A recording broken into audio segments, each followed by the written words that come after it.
Thank everyone for joining the meeting. My name is Pat Dyer. I'm the president of FMA. Today, we'll be doing a roundtable discussion in regards to impacts to the industry trends.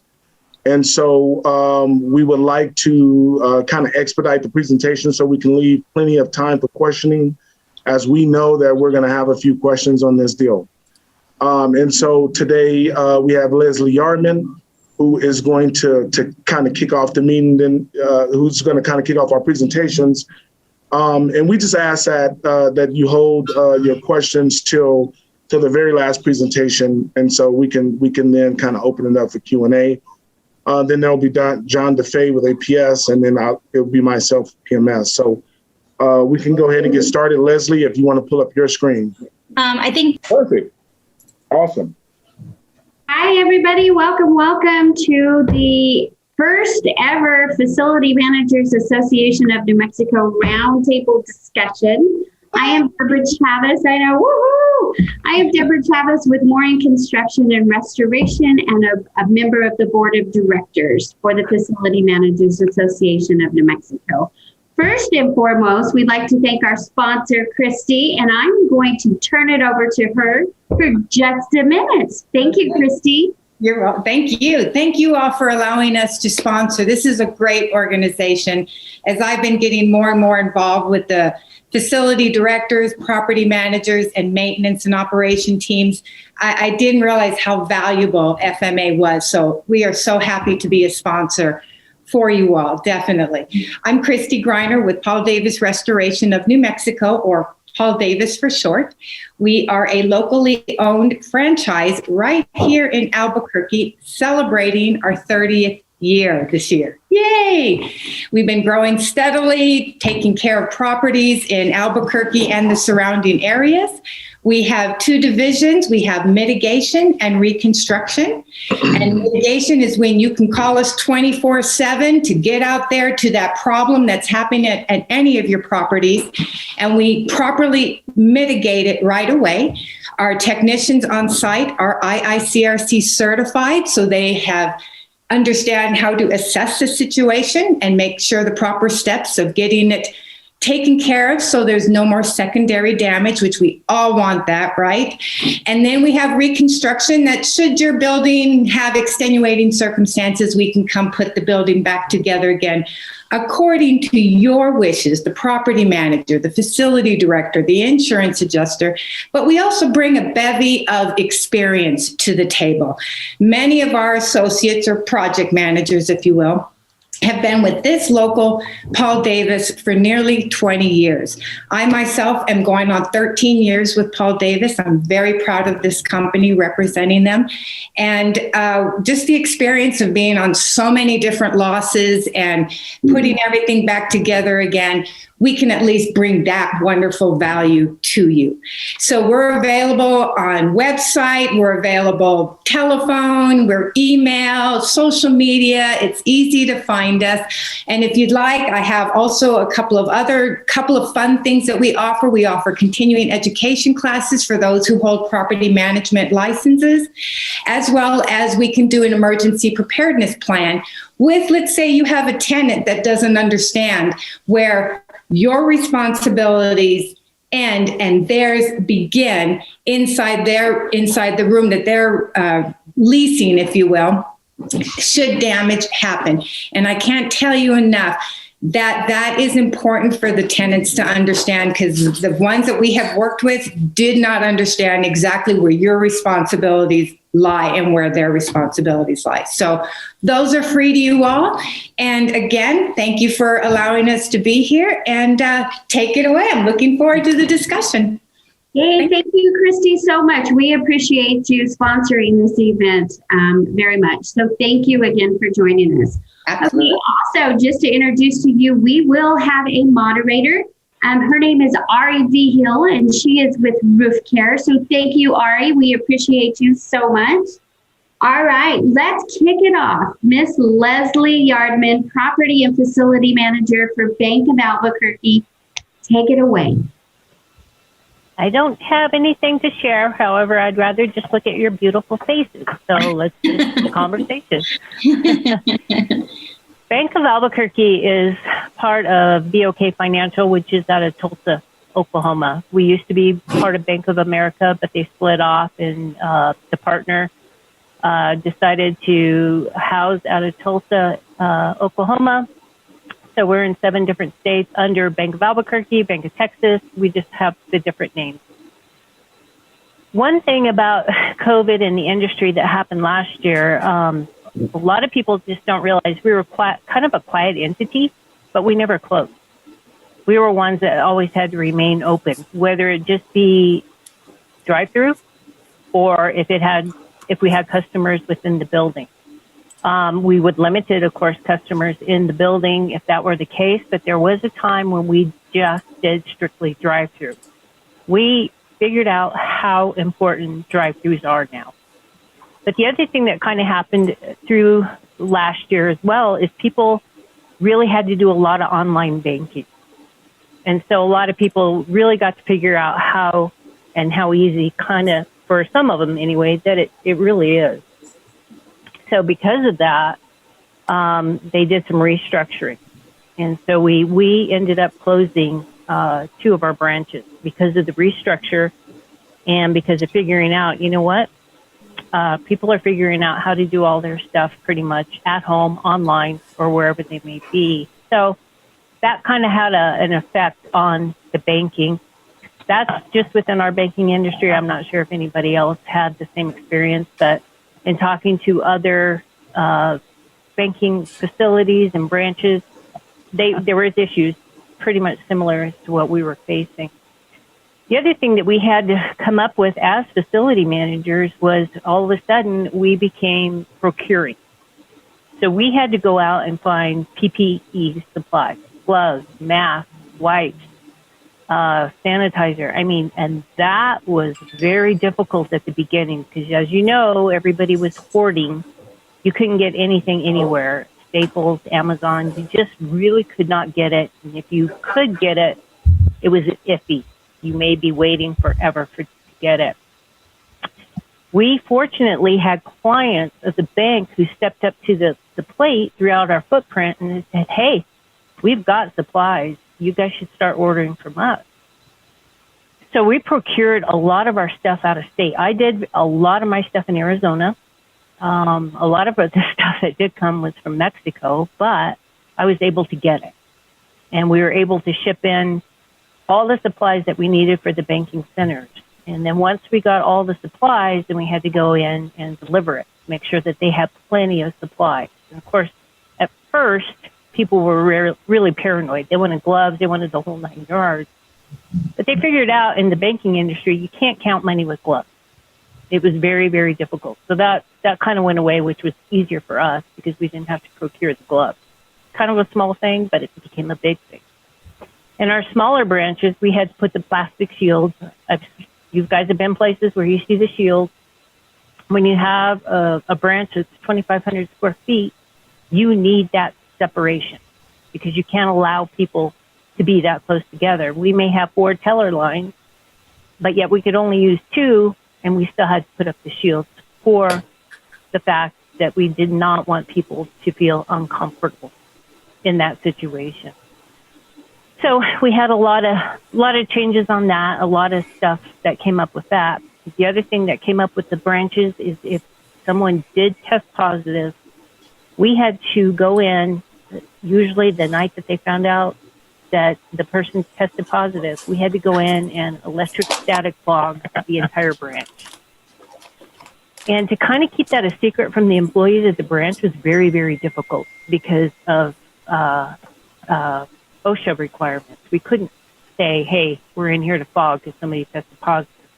We had to wait till the people were completely out. And the other thing, it freaked people out to see them come in their entire suit. I mean, they had to suit up, obviously. That fogging is not exactly conducive. I was in there one time when they were spraying. I was like, oh no, I got to get out of here. So we'd have to go at night, let them in, let them do their thing, depending on the size of the branch, how long it would take. And then we were able to lock it up that night, and then they were able to open the next morning. So that happened a lot. The bank alone spent in our seven states, we spent alone over $2 million on fogging alone. And we could do it one night. Somebody show up the next day, test positive, we'd have to do it the next night. I mean, it was just a constant issue because we wanted and needed to keep the banking centers open.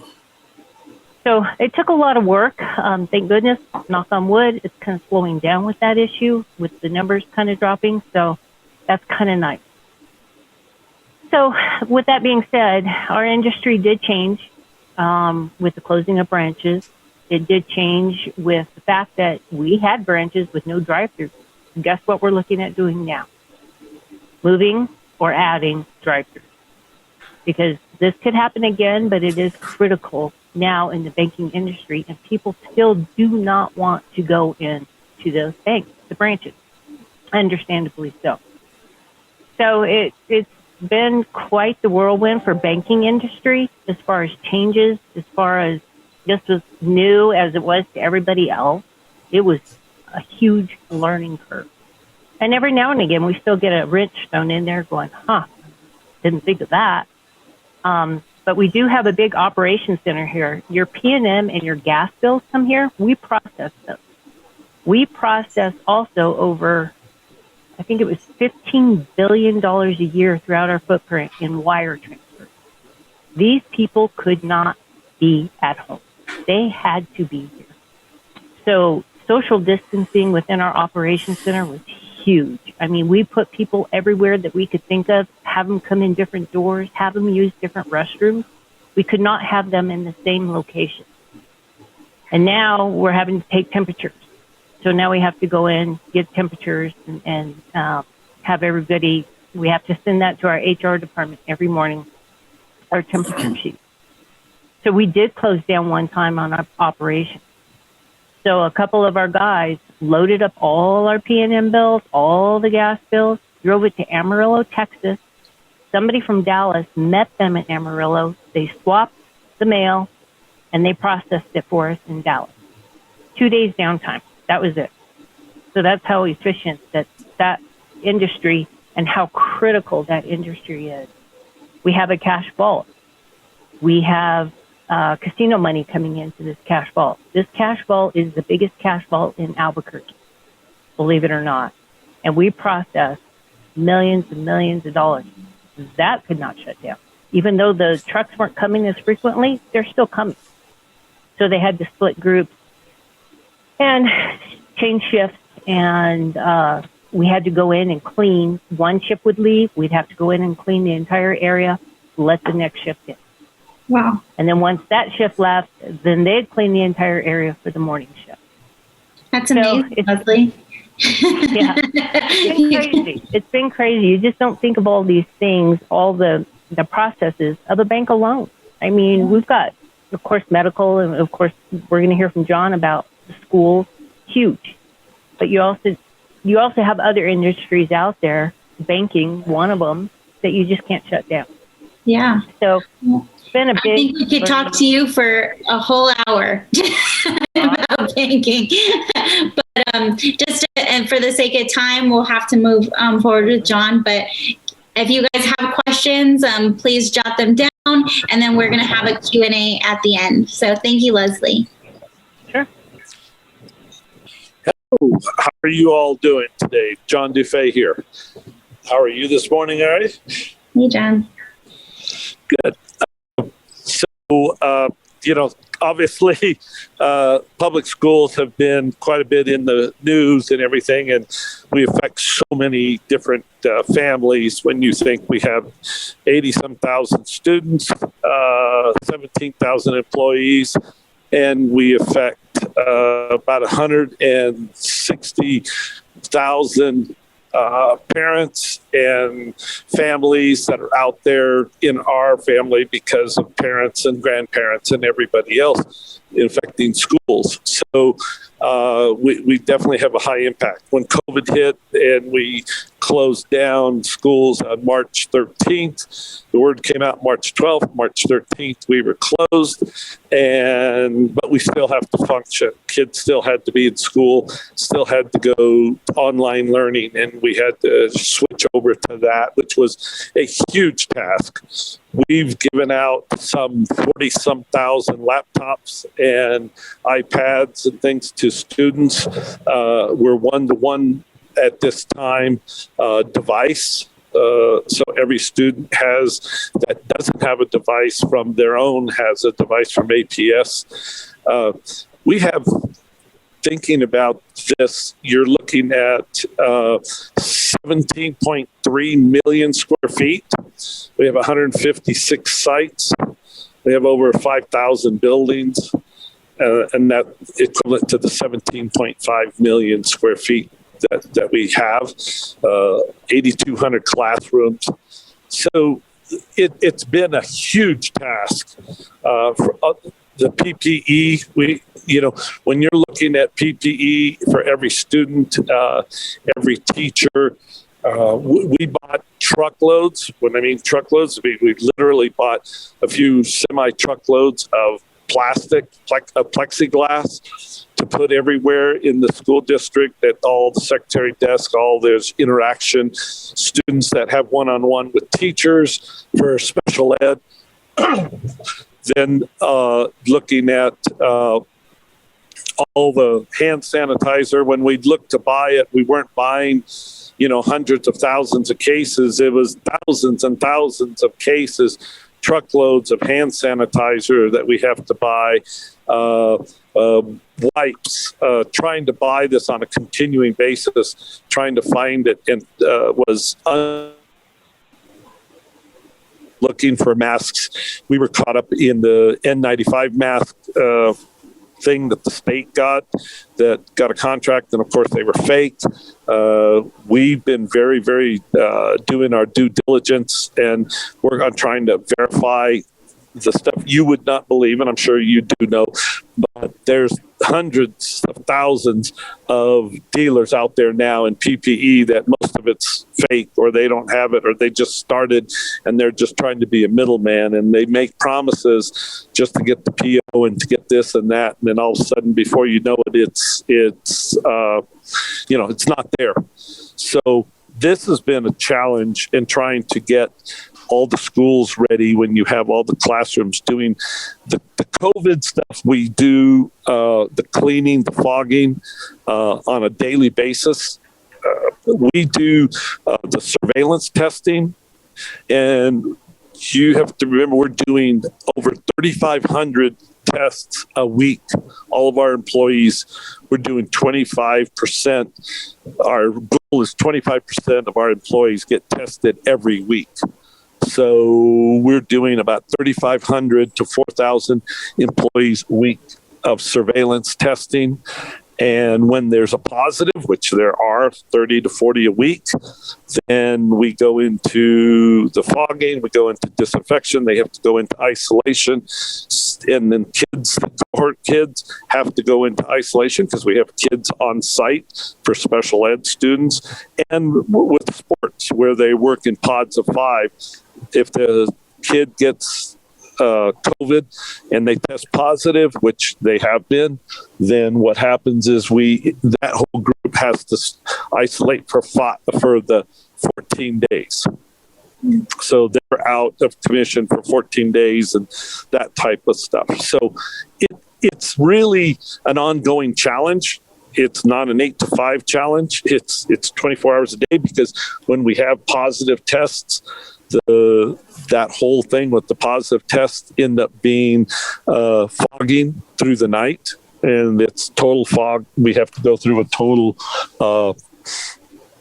fogging process procedure, the protocols that we create. So it has been a really difficult challenge for people in APS, for the students, for the teachers, and now we're trying to open school, and we have to do social distancing, and that's from the cafeteria to every aspect of the school, classrooms, playgrounds, everything. There's quite a bit. It's ongoing. And the protocols that we're using are changing by CDC rules. The HVAC systems that we're doing, filtration, air movement with old systems, new systems. A lot of this stuff we're restricting airflow, so then people are upset about that. So you don't get the airflow when you start going to thicker air vents and all that stuff, as well as the filtration, as you know. So well, thank you. It's an ongoing basis. I appreciate you kind of giving us that overview of what APS has been challenged with. I'm sure we're going to have tons of questions for you during the Q&A. So just to save some time, we'll go ahead and turn it over to Patrick Dyer. Okay, I'm going to go ahead and share my screen and let me know if you guys can see it. Give me 1 second here. And I'll breeze through a lot of the information that I'm going to share with the group. I realize that we're on time restraint, so let me go back here. Okay, everyone can see it? Can everyone see my screen? Yes. Okay, perfect. All right, so I'm here on behalf of on the medical side of the house, which is, as you guys know, is nonstop.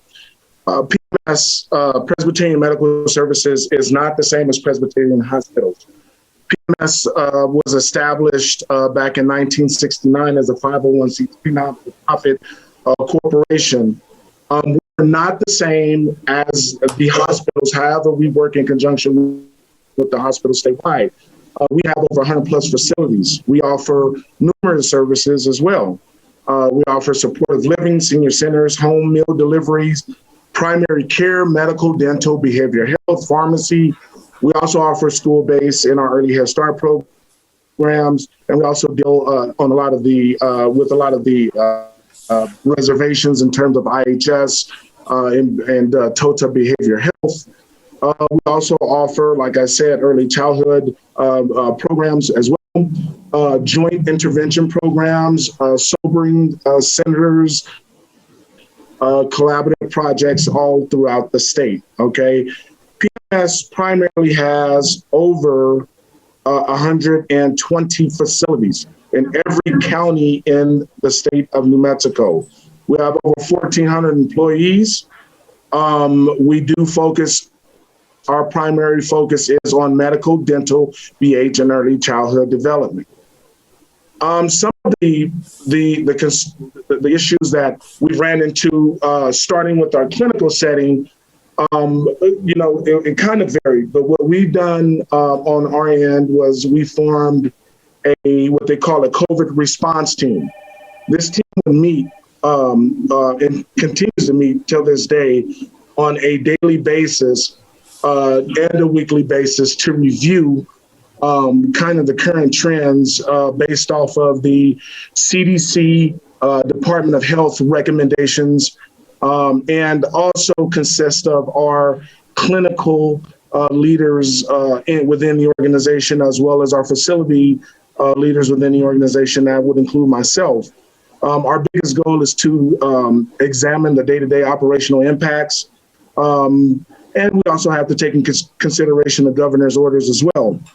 And so, largely in part, like John was saying, our biggest issue when everything first happened back last February/March was getting PPE to New Mexico. That was huge. And so it forced us, primarily myself, to contact 3M, and I'm talking to 3M in China about, when can we have masks? And when we put our mask order in, as much like John alluded to with APS, we put them in by the truckload. There's hundreds of thousands of masks being ordered, whether they're KN95s, whether they're N95s, whether they're dental masks, regular surgical masks.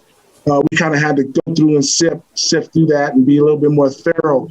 Also, one of the things that we had to do right from the start is verify burn rate with our PPE. As you guys know, it's more than just masks. It's also face shields. It's also gloves. It's also fluid-resistant gowns, regular gowns, and stuff like that. So that was a very, very challenging issue that we faced right off the bat. Was, hey, what can we get? and on the clinical side. Now, from the facility standpoint, the structural impacts that that we faced, according to the governor's requirements and mandates, was everyone had to wear a mask. So, initially, we required everyone to, we wanted to limit the in-person contact because we had a lot of folks out there who were not wearing proper masks, right? You had some folks putting their chin in their shirts, right? You had some folks who were cutting up because we didn't have enough masks out there supplied to the public. You had folks out there cutting up pieces of cloth and kind of wrapping them around their face until New Mexico and the Department of Health was able to receive a proper shipment of masks, and that was dispersed out to the public. So what we had to do is go in naturally and create plexiglass barriers, much like Leslie mentioned, to protect our patients and staff. What we decided to do was that there was a client that needed help and wanted to be seen. We kept them in their vehicle, kept a distance in between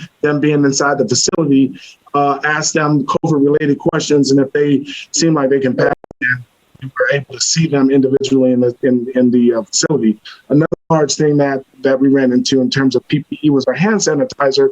We ran out of hand sanitizer. It wasn't enough being produced initially. And so we had to reach out to some of our manufacturers to kind of ramp up, and they did so. John mentioned HVAC. John mentioned that, and that was very true. That was another big thing that we had to look at. The MERV 13 filters versus ultraviolet light, versus if you have a swamp cooler versus if you have a commercial unit, a mixed combo unit. Those are all factors that we had to consider. CDC was recommending that we go with a certain type of filter, which is the MERV 13. However, if you have a swamp cooler, what are you going to do in that situation? So we had to look at that. In the medical setting, we also had to look at negative pressure rooms, which are typically used for our surgical location rooms that we designate. So we didn't have an issue with that, but they're typically not used in our patient waiting rooms. So, we had some recommendations on creating those type of rooms to have people sit and wait. And the end result was that we did consider that, but we decided not to kind of go and create all these negative pressure rooms everywhere. We didn't think we needed that. We can have folks wait outside. The other thing that we did is our testing. As you guys know, a lot of folks who are tested, they are tested outside of the facility. And so you have like these drive-through testing areas, right? So if you go to like Balloon Fiesta, what PMS has done, right, is created a mobile test lab that drives around the state and tests folks, right? And we test anywhere from 5,000 to 7,000 folks on a weekly basis. And so we do a mobile testing when we get out into these rural communities that don't have these large mega testing sites like a Balloon Fiesta. If we're somewhere in Catron County, we're able to go out and test those folks out there to make sure that is accommodating and is something that region is receiving the necessary support in terms of testing in. Early childhood, we did follow the governor orders. If there's an outbreak, just like John was mentioning, we'll have to come in and we'll have to disinfect. We bought the Clorox 360 foggers, and we've already had a few staff and some of our children where we had outbreaks in. And so largely, you guys know that that's an impact on multiple levels at the site level, as well as administratively on how to deal with our staff because we're in a clinical setting. As well as in a school-based setting, certain levels of restrictions will apply. Restrictions on the clinical side is a little bit more lenient because we are required to have and meet a certain criteria when it comes to being able to support the public in their need. But versus our school-based, which we were able to accommodate very, very easily. Behavioral health, our industry is changing, and I would imagine it will stay the same. But our telephonic visits, so we went from more in-person visits to telephonic visits, and that impacted our group therapy sessions. And so we had to kind of learn how to do that in our group therapy sessions as well, which was really interesting. Our senior centers, instead of having our seniors come down to the senior centers, we had began delivering meals, which was interesting in itself, because it forced us to go back and take a look at, from a courier standpoint, how are we properly preparing food, and how are we making sure that our staff who's preparing the food have the correct PPE. And so having said that, I know there's going to be a lot of questions. I save room for questions, but that's what we have to deal with in our industry on our end. Great. Well, thank you so much for that. With that said, I think let's go ahead and open the Q&A. Does anybody have any questions for any of our presenters? I'll go. This one's for Leslie. So Leslie, for a while there, it seemed like drive-throughs were going away. And, and it seemed like, because we were all going to online, or we wanted to come into the banks. Now you're saying that that's going to be coming back. Is that being too hasty? Or is that really something that they think that even if COVID's taken care of, it's drive-throughs are coming back? What are your thoughts? The branches are getting smaller, interior. And so with that being said, too, with the COVID, they are revisiting the fact that drive-throughs are very essential. But they are making, with Bank of Albuquerque or BOK Financial anyways, looking at a smaller footprint for space and having the drive-throughs open and revisited. And people are a lot more comfortable just doing that now. But at least they still can see their banker, and that's important to them. Okay, thank you. Great. Do we have any other questions? I have a question. So, John, you mentioned something about restricting airflow, and that was something that was a little confusing on the HVAC side. We really couldn't get really good information at first. CDC really didn't come out with anything. And then it said, you needed to have it a certain temperature. Then they talked about the amount of airflow, and I understood that it was to be more airflow, which to me didn't make sense. So I just heard you say that you restricted airflow. So can you elaborate on that? Absolutely.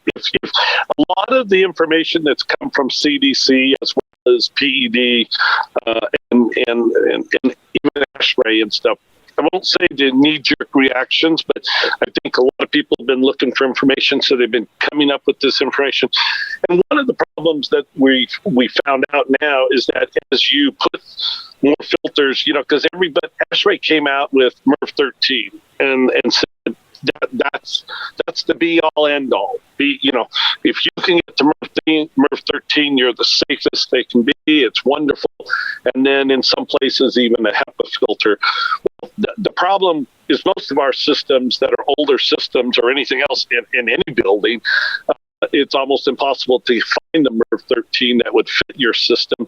And if you do find it, what they found out was that it was restricting the airflow, and that's just the opposite of what they wanted. They wanted to have more airflow because in the particulate matter, the droplets, that falls to the ground. What CDC and everybody started becoming a concern about was the aerosols with the virus that still hung in the air. And so they said, you need to have airflow. So airflow was the most critical part of what you were going to do environmentally in your building, besides the social distance and the mask and stuff. But what you could do for them is to create airflow. And people started putting MERV 13 in, and where they could, or bigger filters. Now they've gone to say, well, at least if you get a MERV 9 or better, you're okay. But it restricts the airflow, so that creates a new problem. So the new CDC guidelines that came out last Thursday totally eliminated the word MERV 13. They just talk about filtration because they realize now that it might cause a lot more problems putting the MERV 13 right in, and now that creates a problem problem of ventilation, and you don't have it. So we've gone to the point of using MERV 9s, and where we're not trying so hard to get MERV 13s because you can't find them anyway, but where you can, where new systems are designed for MERV 13, you can put them in. But older systems, they're not designed for that. And now we have total restriction, and you see your levels of carbon dioxide go much higher now. And when we do tests to see the ventilation, you'll see that happening. Great. Well, in some of the webinars that I looked at, and they showed a simulation of the aerosols, and they even had the plexiglass and that. But depending on the airflow too, you could see that just went right around that plexiglass or right over. And so that part was just confusing to me on why we wanted more airflow. Yes, it is. I mean, you can find a reason not to have airflow, because the airflow does take the particulate. But in the long run, what CDC and ASHRAE were saying is through their laboratory test is that airflow is better than not having any airflow, just because you can then knock it down. Aerosols can linger in the air. What they're trying to do is get them to move around and get picked up through the return air. So if you can have some airflow instead of it lingering, that's the whole point, is not have the aerosols linger around. One of the things I do want to just say real quick and just real fast is that the other thing I forgot to tell you is that we're doing now at APS is we're doing the shot clinics, the vaccine clinics, and that we're working with our different pharmacies, and we're running with the Department of Health 3 to 4 days a week doing shot clinics. So that's another task that we've taken on, which has become a huge task for us and not easy. It's very difficult, but it's probably the best thing is that we're able to get some vaccines out where we're doing anywhere from 500 to 1,000 a day on when we do the vaccines. Crazy. Okay, any other questions?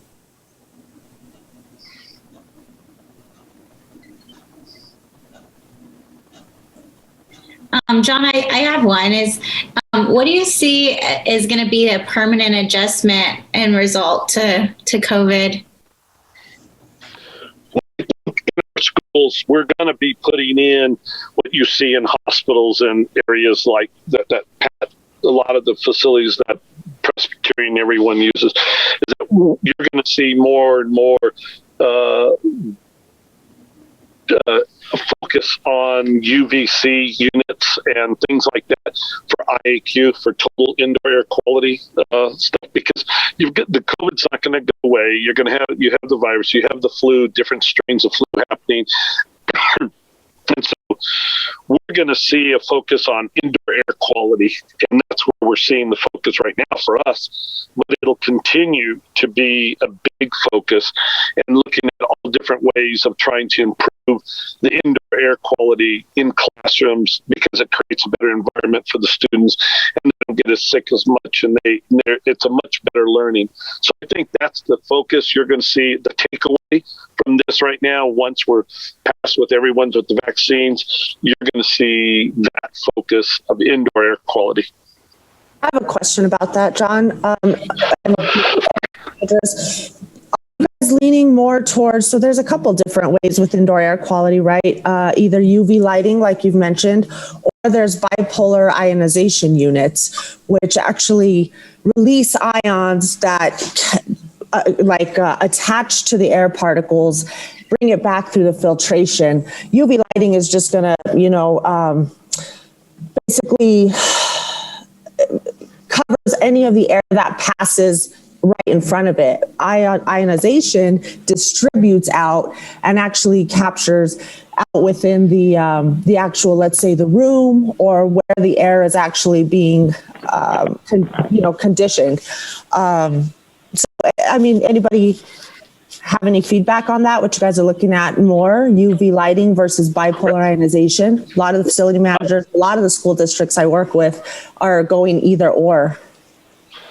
And I think that's what you're gonna see happen as more and more research happens. I think one of the things that's happening is that we haven't had we haven't had a whole lot of time to sit down and mull over this and look at the research and look at different ways. A lot of things have been, we got to get this up and going. We got to get students back in classroom. We got to go. There hasn't been, it has been a whirlwind since, and where you're doing work 16-hour days. We have crews working. We're still doing all of our work orders, but we have those issues where we're trying to look at it. And I think trying to find the correct solution. I think there's a number of solutions, but ionization seems to be one of the big solution that's going to be present out there that we're going to have to really give some serious consideration to. But I think, at this moment, it's there's so much going on. It's hard to say this is what we're going to do. There's going to be more research by the end user. What is going to be best for us? What are we going to be able to do?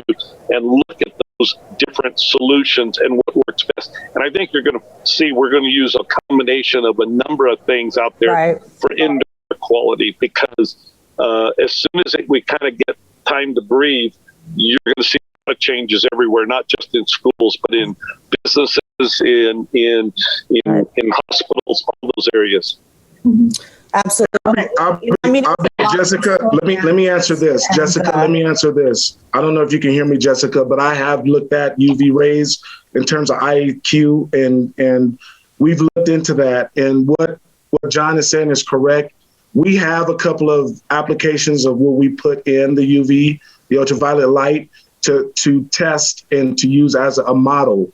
The difficulty that you run into with the using that ionized system, the ionization method, is that what we noticed was it's better that it's built in to the system. So it's not one deal. Like, we felt like the UV rays, like using UV ultraviolet light, was easier add-on as opposed to trying to get use the other method, because the other method works better when it's built in a system.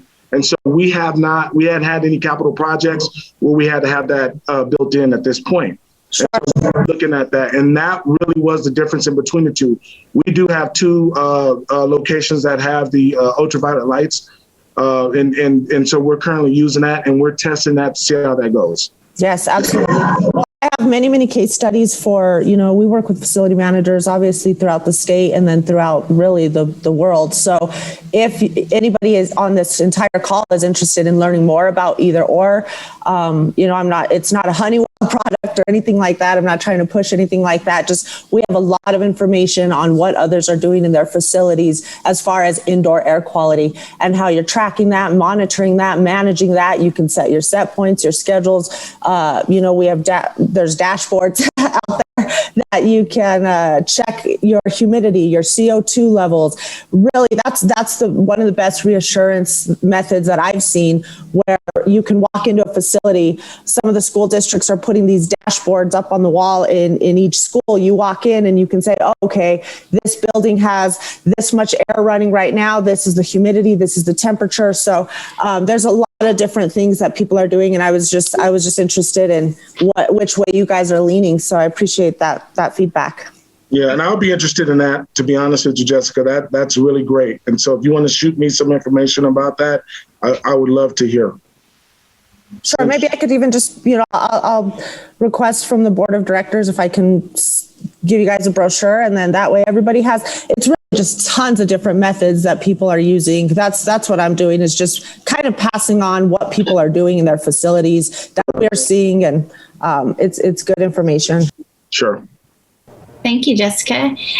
So we are kind of gearing towards the end of our meeting today. So I wanted to open it up. Is there any last minute questions? Any burning questions you guys have?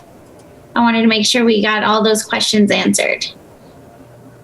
I do. Regarding PPE, do you think PPE will have an issue with PPE going forward, Pat? I don't think so, to be honest with you, Deb. So our government is now working with some of our top PPE manufacturers in the world, which one of them being 3M. And when we first embarked on the virus way back in, what was that, March 2020, when we began our discussion with PPE with 3M, which is the largest manufacturer in the world of at least masks that we know of. Our government mandated a certain amount of masks to be produced for United States, and also a supply to be held in the coffers of the United States. So if we ever have a mass outbreak again, we have enough supply to last. There is a shortage in the industry with gloves. And I'm sure that you've kind of heard that. So glove manufacturers are kind of ramping up their efforts to make enough gloves. And so we have leading manufacturers who produce to certain industries like the dental and or like medical or both. And so those manufacturers have been mandated to ramp their efforts up as well.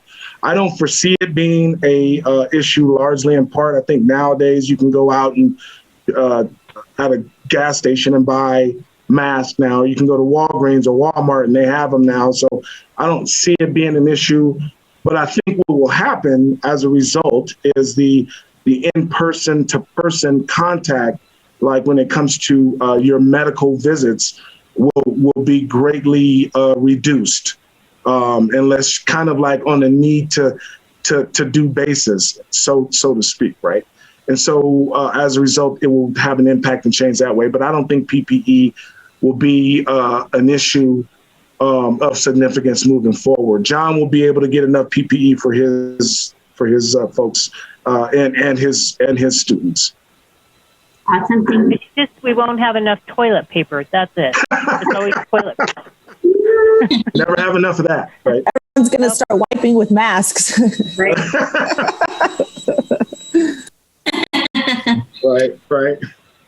Right.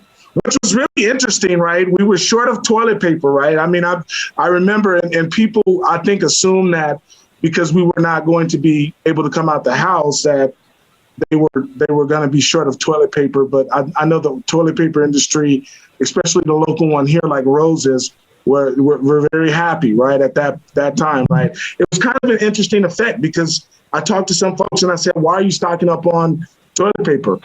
And no one had a real clear, definitive answer. It was kind of a strange thing. Besides, I don't want to run out of it. And everybody else is grabbing it. And it was the same thing with hand gel, right? I don't want to run out of it and everybody's grabbing it, So just kind of interesting. It's funny. Well, on that note, we'll turn it over to Deborah. I know she's got some updates for upcoming events and other things like that. So, Yes, thank you guys. So we're hoping to see you next month. We will have William with Trimco here giving us some great information. And then also the following month, RoofCARE will be here. So we're looking forward to that. And also we are planning some outings hopefully soon. So look forward to that. Look for some information for that. So I'd like to thank you all for being a part of this roundtable discussion. I think it was very informative. I think maybe, hopefully we got some questions answered that were in the back of our heads. And thank you to our industry professionals, Leslie, John, and Pat, and our beautiful moderator, Auri. Thank you so much. And our sponsor, we cannot forget, Christy. Thank you again. We appreciate it. Have a great day. Thanks, Deborah. We're excited to be seeing you guys in next month. Please mark your calendars. We're on social media, Facebook and LinkedIn. So we're doing some active promotion there to keep you up to date with what's going on with our organization. So if you haven't liked us already, please like us there. And we hope to continue the conversation in a few months with RoofCARE, talking about the Synexus biodefense systems. So thank you so much. And if you have any additional questions, please don't hesitate to reach out to us. Carolee will direct you to anyone that will help you. So thank you so much. Have a great day. Thank you.